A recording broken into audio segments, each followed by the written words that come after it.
I'm Mike Hebert, owner of Cantex Roofing and Construction. Every day is game day, and we'll get it right when it comes to your roofing, construction, windows, and mirrors. Call Cantex Roofing and Construction today. Together, we are one serving you. It's every Red Raiders' favorite podcast. This is the Tech Talk Podcast from Double T 97.3, presented by Cantex Roofing and Construction.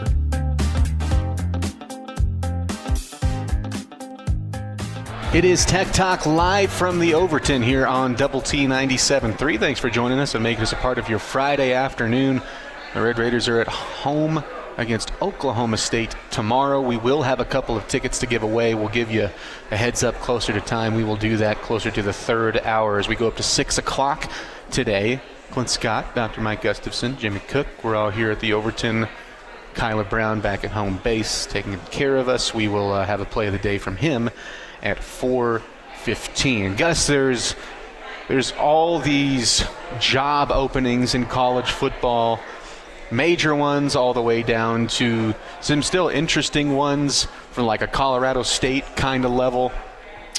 And you're seeing at this point just a whole lot of names being thrown out. It seems, I did see one today. It still said that Penn State it was like a 35% chance. It was the first time I've seen percentages for a coach being hired. 35% chance to get Matt Rule from Nebraska. And there were some other names on there. We'll see. All that stuff might just be making him very rich. Sure. You would think so. In any capacity, if he goes after it, if he does take it, or if he uses it for his own benefit at Nebraska, agents are really good. And with it, who's not coaching right now, one of the greatest college football coaches we've seen, Nick Saban, and every once in a while his name gets thrown out, just for whatever publication. He had a couple quotes today I want to give you. So the first, speaking of agents, I want to stay retired. I do not want Jimmy Sexton anywhere near Miss Terry, because when she hears some of these numbers, she gets interested, and I'm not interested. Pretty standard, hey, I'm kind of a comical way to say I'm not coaching again. But then he had this other quote that I think is incredible. One, kind of feels like a shot at Alabama, if you're reading in between the lines.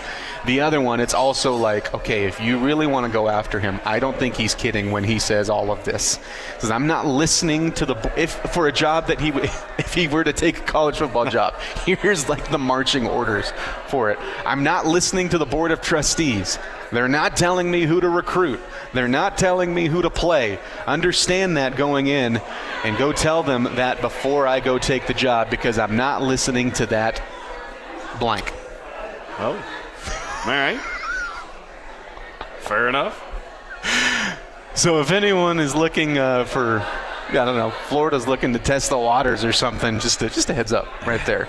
I would assume that would be the case anyways, because if he were in same thing like Bill Belichick, even though he's coming from the NFL, when you get that all-time status, and especially when you've done it a long, long, long time, you're probably going to have a pretty firm, this is what we're doing if I'm going to do this. Yeah, a long list of demands. No big rebuild project, that kind of stuff. Yeah, and understandable, too, because we talk about him, you talk about Belichick, whatever, regardless of the fact that the Belichick thing hasn't gone well.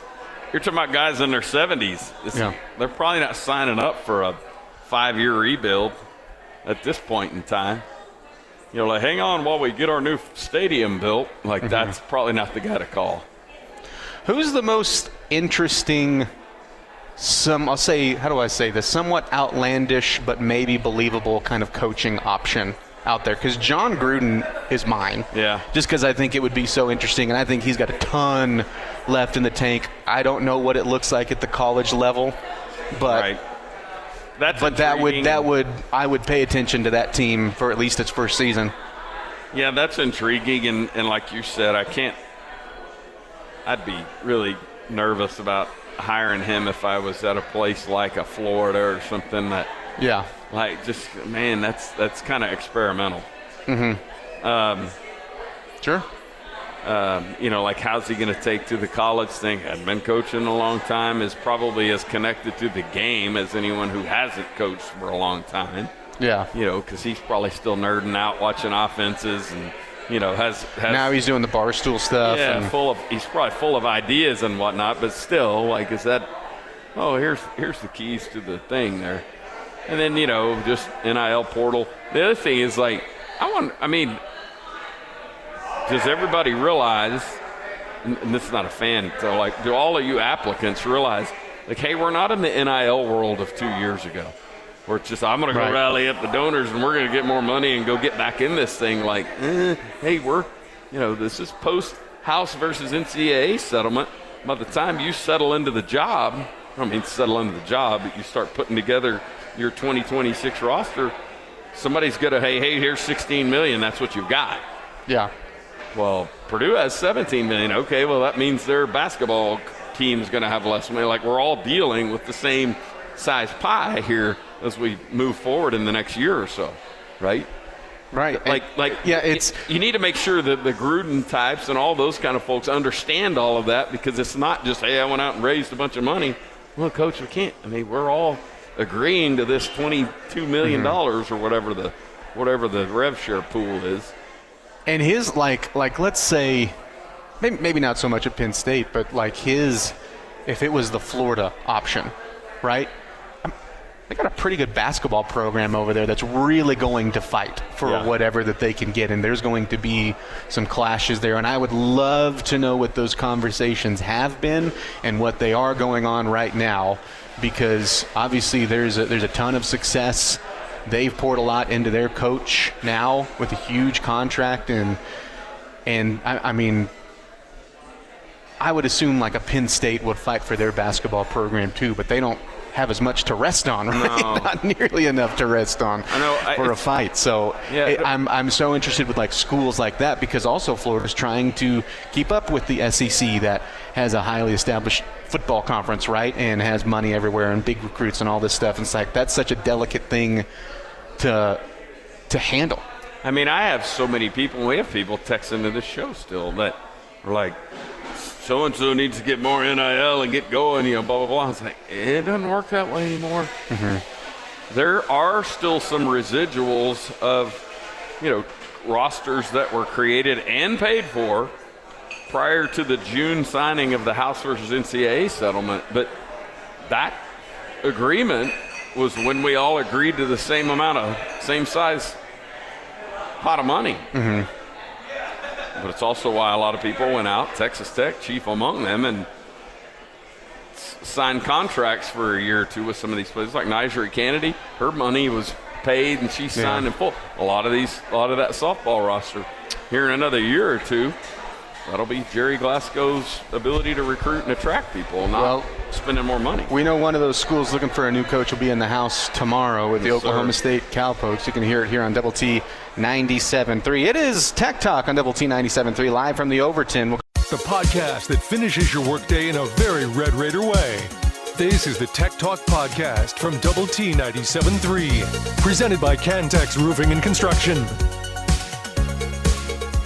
It is Tech Talk live from the Overton here on Double T 97.3. This place is too classy for certainly me to be in here. Every time I hear a rejoiner while we're in the Overton, I'm like, why did they let us in here? Why did they not lock me out? Here I am engaging in lard talk. Lard talk. It's Tech Talk on Double T 97.3. Hey, the first week we were here this year, I may or may not have washed my hands with mouthwash that they had in there because I thought it was soap. Yep. My hands' breath smelled great, though. I'll tell you that much. My hands' teeth were nice and clean. It happens. Hit us up on the Yates Flooring Center chat line. We will go till 6 o'clock. Mr. B had this, and you can give us yours as well. This is a great idea. What is y'all's favorite Harrell memory? The Texas game is one of them, but for me, my favorite memory of him is the 06 game at College Station with the huge block from Shannon Woods, Graham hitting Robert Johnson with the perfect pass for the game-winning touchdown against the Aggies. Yeah, that's pretty good there. That's a clear number 2 there to the Crabtree catch, that play, obviously. I mean, it's almost like we're going to have a Harrell moment. You're like, okay, besides that game, right. Besides that night. But, yeah, that Aggie game. Because when you go back and look at that, I mean, it's like you said, Texer said, Shannon Wood's block is fantastic because he's on the opposite side from the blitzer, and so he steps across and makes the big block. Uh-huh. And Rojo's covered, man. I mean, it's not perfect coverage, but when you see the field level shot of that, I mean, that throw is off the end of that guy's fingers by right there. I mean, if the throw's over here, over there, it's not completed.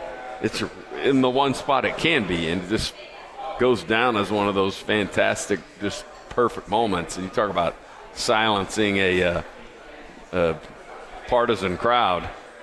Mercy. Special. I also think about the bowl game comebacks, too. It's hard for me to put a finger on a specific play, pass, whatever, but they were extremely competitive in 2007 in the Virginia. Win over Virginia the year before, though, when they're down, 38-7 or whatever it was in the halfway through the third quarter. I look fondly at some of the bowl game stuff, especially versus Ole Miss, because here's why. It's not for just like, and maybe it's the era that I'm fond of, and I'm not going to go old man yelling at clouds. But you had your starters going out, and those bowl games still meant something. And it was at that time where, like, December was a really special month to watch all of those games, and he's, like, one of the examples of it. Yeah. He's one of many, but he's one of those examples.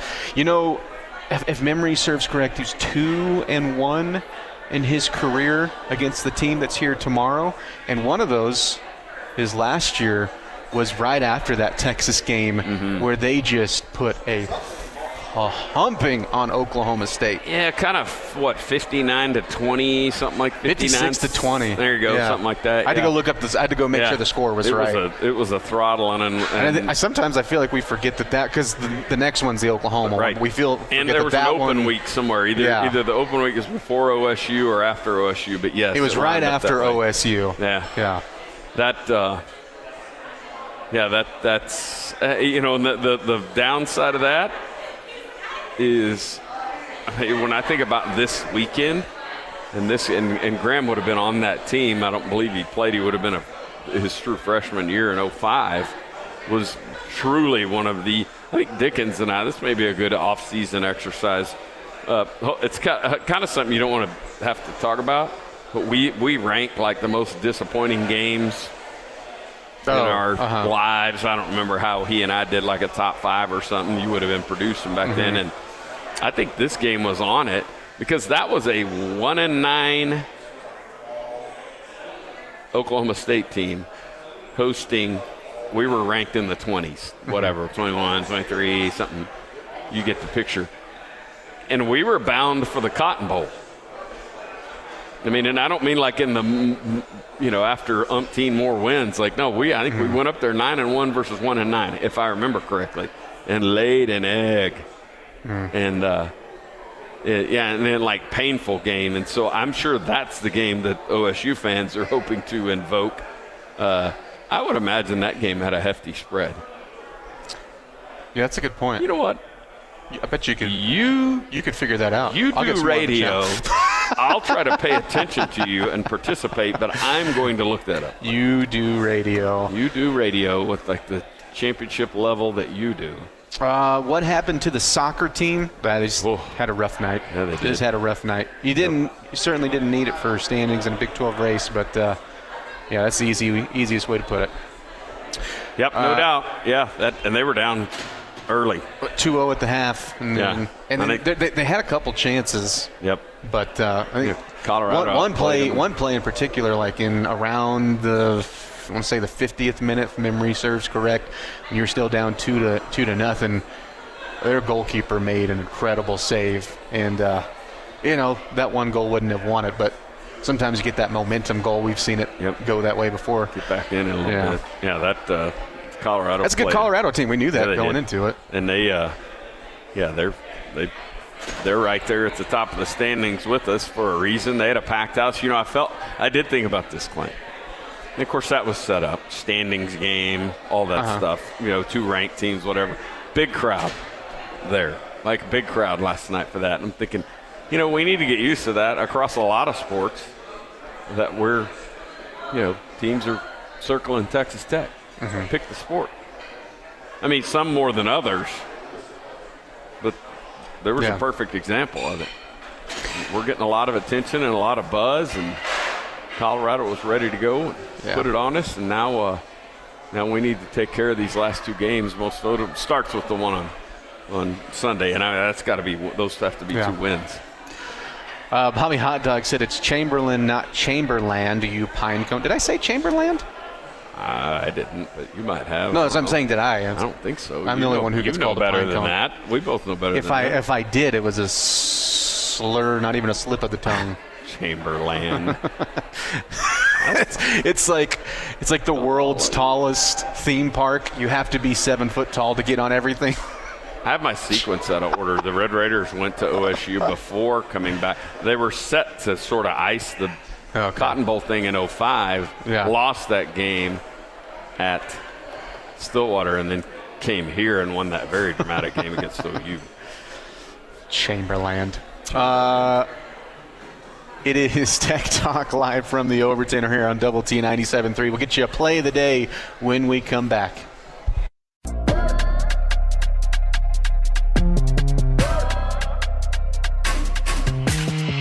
The podcast put together with Red Raider fans in mind. This is the Tech Talk Podcast from Double T 97.3. Presented by Cantex Roofing and Construction.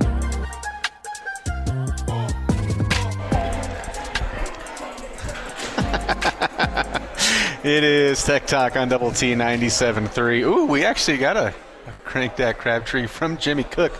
He wasn't, I wish you would have done that on camera, which you could turn it and see a 7-foot Soldier Boy there.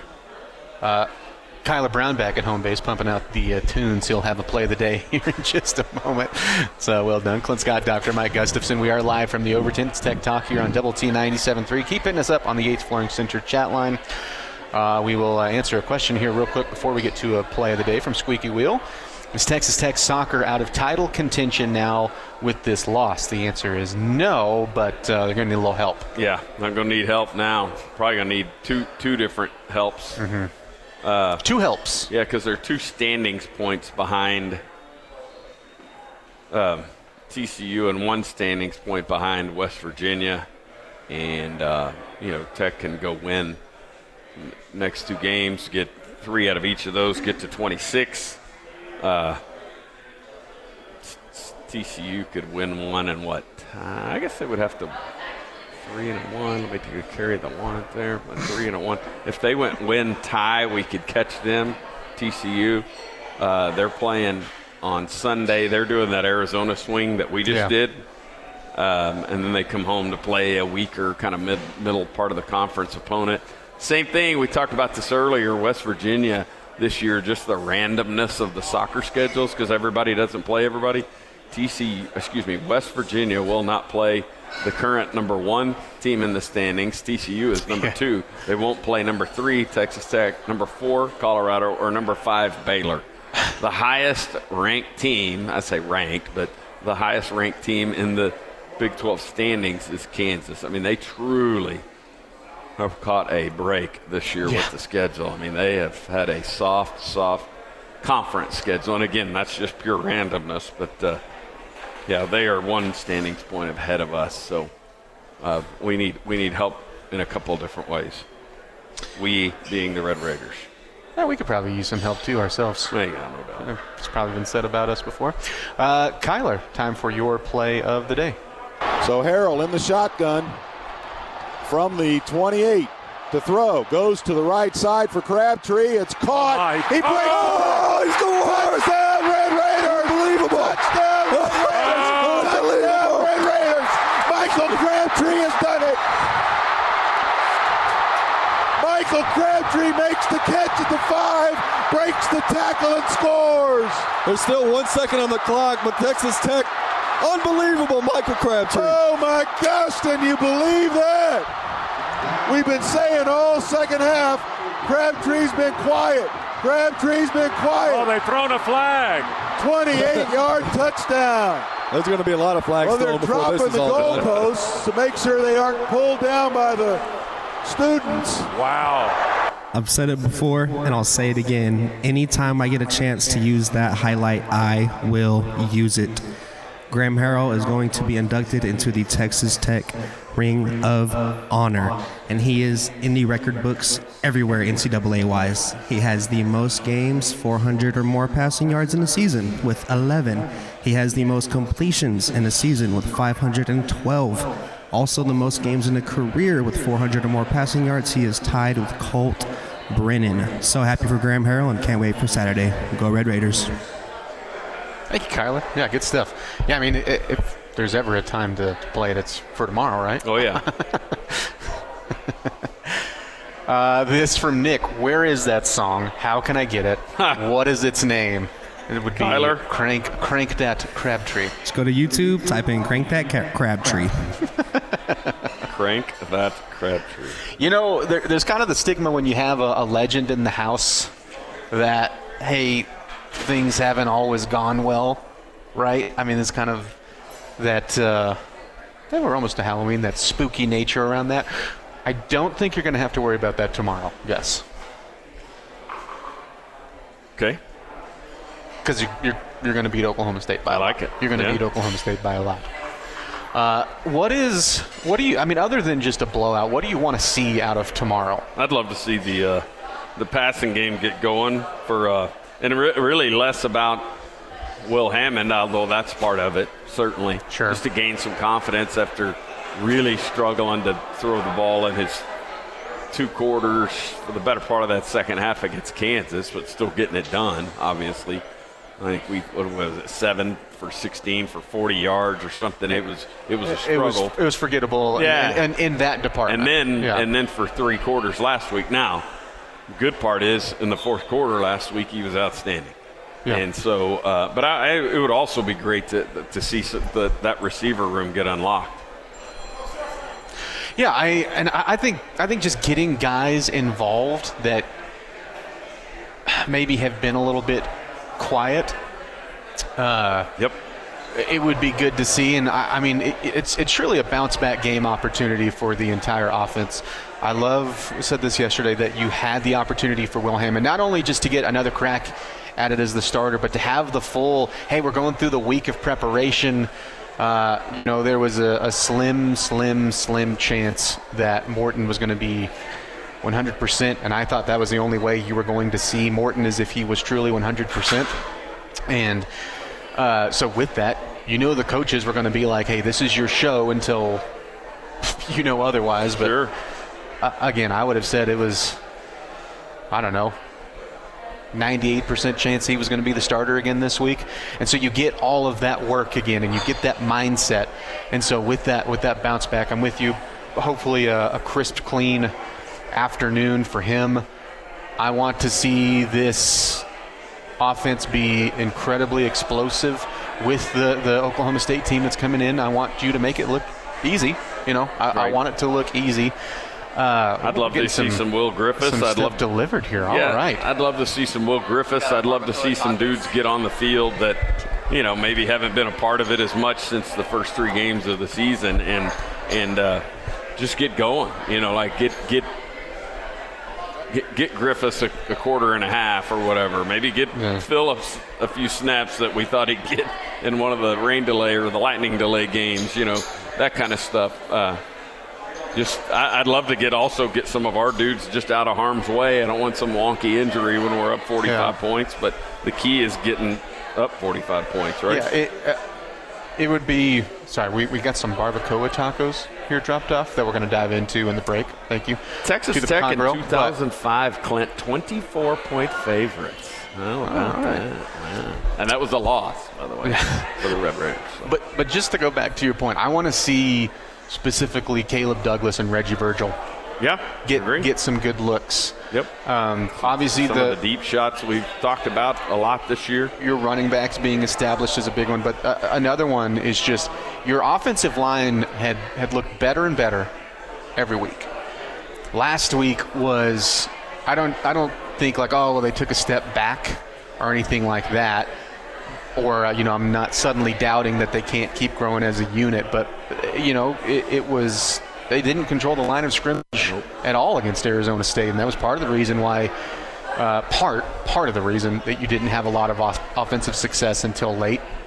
And so against this team, there's a couple of pieces that I do like for Oklahoma State, and it's not like there isn't any talent at all. They're just so sparse right now with everything that they've lost. I really like Wendell Gregory. I think he's got a really high ceiling. I'll be curious to see if again, not to be too harsh, but if they're able to keep him, it's going to be up to him. Oh, yeah. He's not in the portal yet, one of the few, but you just have to be able to open up wide holes against this Pokes team. Agree. Protect. I mean, everything that you can think of, you got to protect well. You should be able to do that tomorrow. Yeah, go dominate, go impose your will, and then get some of the depth guys in and get on to Kansas State. It is Tech Talk live from the Overton here in Double T 97.3. It's barbacoa taco time for us.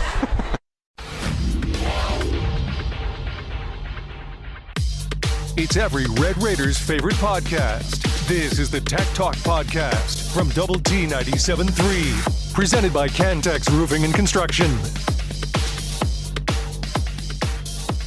It is Tech Talk live from the Overton here on Double T 97.3, DoubleTSportsNetwork.com, and the Double T 97.3 mobile app, which is brought to you by our friends at Happy State Bank. I'm Clint Scott. He's Dr. Mike Gustafson.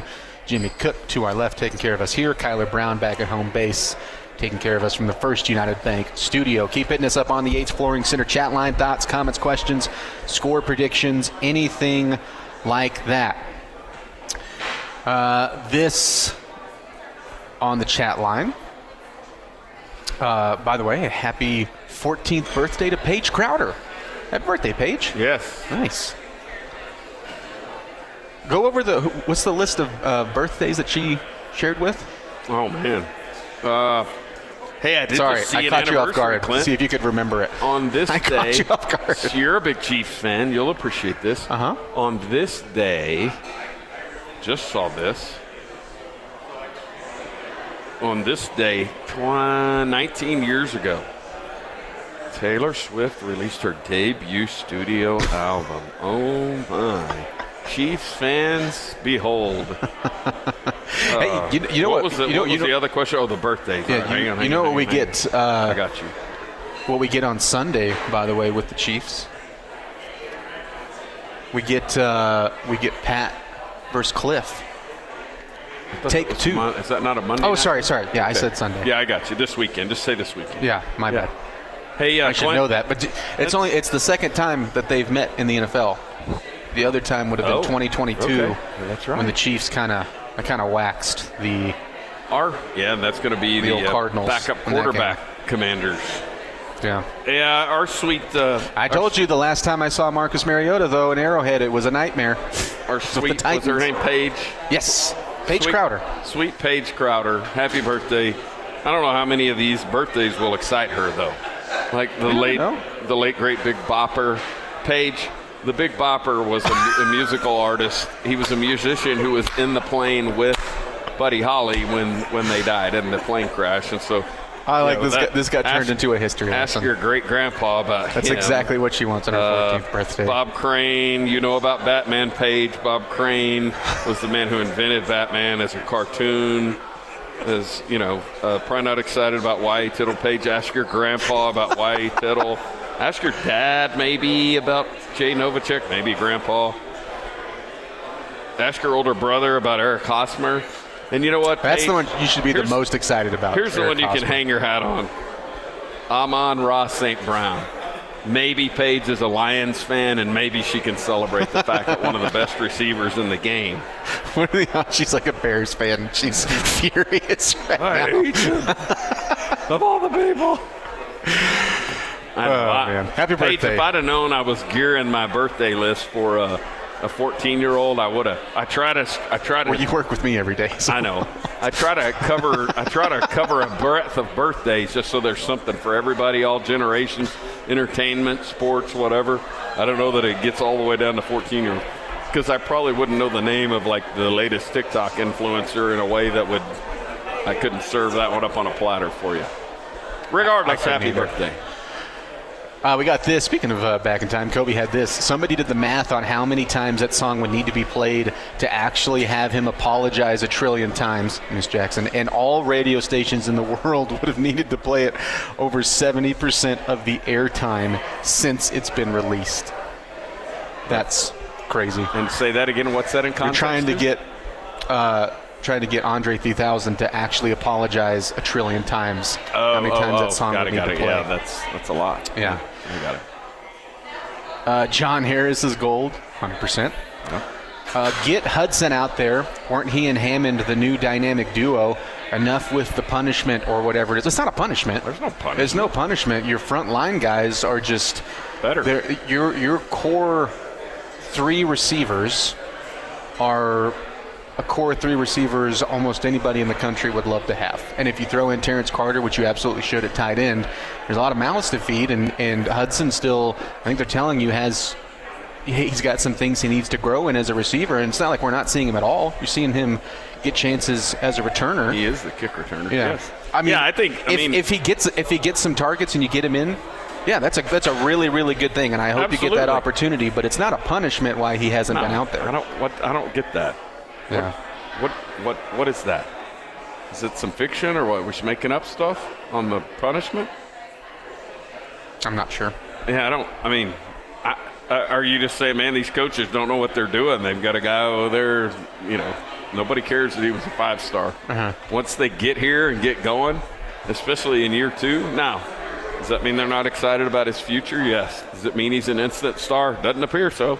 But, yeah, I think – one of the things I would love to see coming out of that game tomorrow is going back to the early games of this season, 12 guys getting receptions, like a lot, spreading the love around.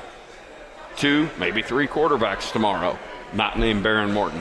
Would love to see a lot of that because I think it would serve us well to be able to get some of those dudes in, not only, just to get them experience and all the things, help our depth along, but also to get our starters and our big dudes out of, I would say our big dudes, but our front line guys out of harm's way. Don't want some wonky ankle injury and a 25-point win. I swear we've had the same exact conversation live at the Overton on a Friday, looking at a Saturday game where you were at home playing against an orange and black team that had the initials OSU, but I can't put my finger on what it is. It's so vaguely familiar.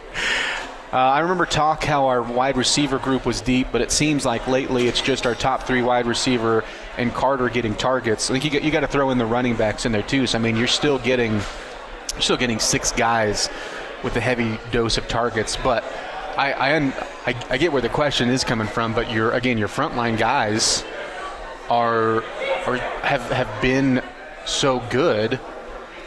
And last week, yes, they disappeared, but just about everybody disappeared.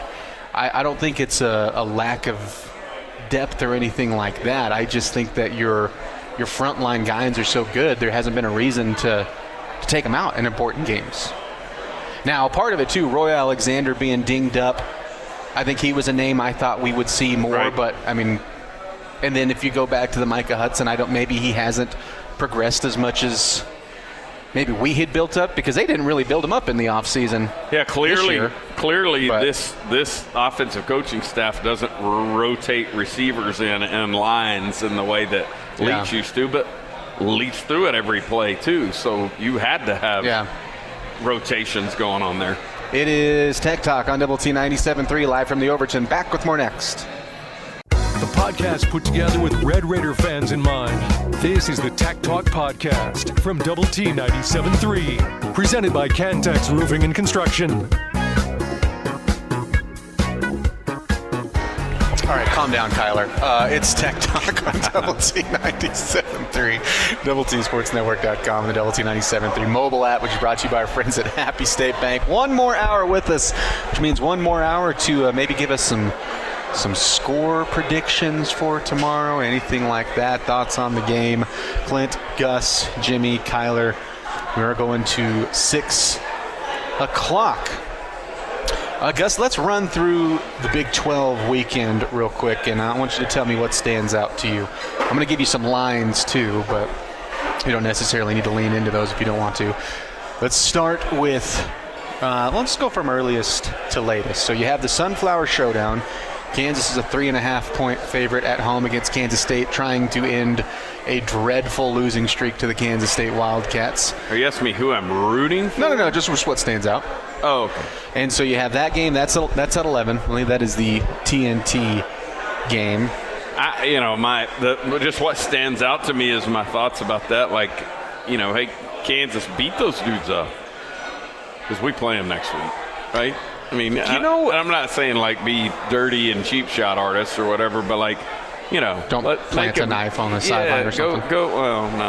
Get after it. Like, get after it, be physical, put a hurting on those dudes so that injury list is 5 miles long. It's interesting because I was listening to a couple of people think about them in terms of how they affect. Well, sure, and I think that's the right way to think about it. And I heard this be talked about a couple of times. What you're saying, and I think I side with it. Like, there's a real shot, especially after that. I mean, the season that they've had, where it has just not been up to snuff of what they thought for the Wildcats. All sorts of problems. By the way, Dylan Edwards back out of the lineup, and they had kind of a bright spot with him coming back. If they get not only a bad loss on the field, but that being an emotional loss, it's like on top of everything else, I do think there's a real chance that they could pack it in. And I'm not saying that that's the only way you can beat them, because I think you're the better team. Right. But is anyone going to complain if you show up there and they don't care about the matchup in Manhattan? It's not as juiced up and charged up as if there were 2 one-loss teams going at it or some such. Yeah, I'm with you. The 2:30 game, BYU at Iowa State. Go Cyclones. I still want BYU to be undefeated, but I know we're still in a reactionary week, right? I know. Because it's like, well, now that you have a loss, anything that does happen to other fellow contenders isn't a bad thing. I know. But I wonder, I mean, I know a lot of our conversation around that is we would love a undefeated BYU team. Of course, they're open next week, so whatever happens tomorrow is what they're going to drag in here. Right. Yeah, I don't know. I mean, the idea that game day and might find this matchup appealing is certainly intriguing. How much of a Texas Tech with 1 loss versus BYU with a 1 loss? What's that look like? Is that still appealing versus Texas Tech with 1 loss and BYU with no losses? Sure. I don't know. Does 1 loss make a difference in that? Yeah. Because they won't make their decision until after the Tech at Kansas State game anyway. How about Cincinnati, 3.5-point favorite at home against Baylor? I'm going to be honest. Go Sawyer Robertson. Yeah. As much as I think, well, yeah, there's crazier things than thinking that Baylor going into Cincinnati and winning a game. I'm still surprised that was the line. I thought that would be a little bit bigger. It's like Vegas isn't giving Cincinnati a lot of respect either. And we'll see. We were going through it yesterday. It's either them or BYU that I think, and probably lean towards BYU there, but of like the contenders of having the toughest schedule on the way out of what's left. It's the same thing, like I said, for BYU yesterday. If they get to Arlington, they're going to earn it by going through the state of Utah. Sitting here on 10-24-25, the Cincinnati, as it stands right now, is a real problem for Texas Tech, because if they win out, there's nothing we can do about it because we don't play them.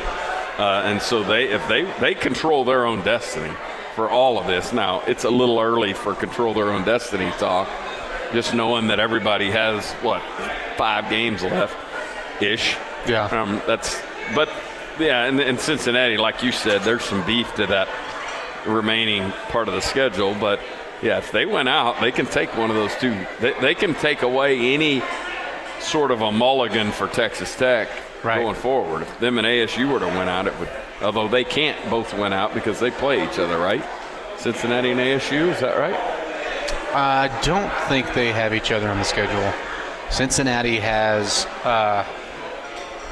Baylor, Utah, Arizona, BYU, and TCU. That's right. Yeah. I'm mixing them up.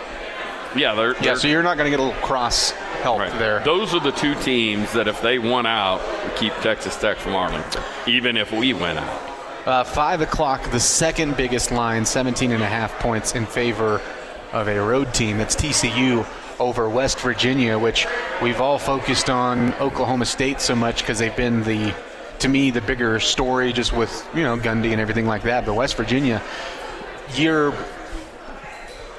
one this stint for Rich Rod has been almost as bad. We could do it. We should do an email to ourselves. What will the point spread be?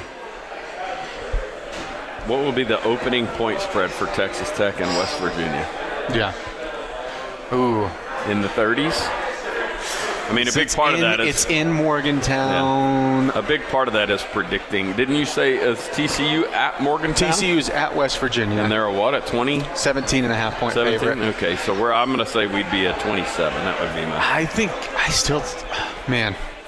Because I think things could fall apart even worse. Yeah, and part of this is you predicting their season and ours. As of right now, it seems like, if you're going to be in Arlington, you're probably going to have to win that game, and you're not going to have anything locked up. Gus, I'm going to say 29.5. All right, what did I say, 27? Clint? Yeah, you're 27.5. I'm going to say 29.5. There's a couple more games we'll get to at 5:30. It is Tech Talk here in Double T 97.3 live from the Overton. This has been the Tech Talk Podcast, presented by Cantex Roofing and Construction. Check out our library of Double T 97.3 podcasts at doublet97.3.com.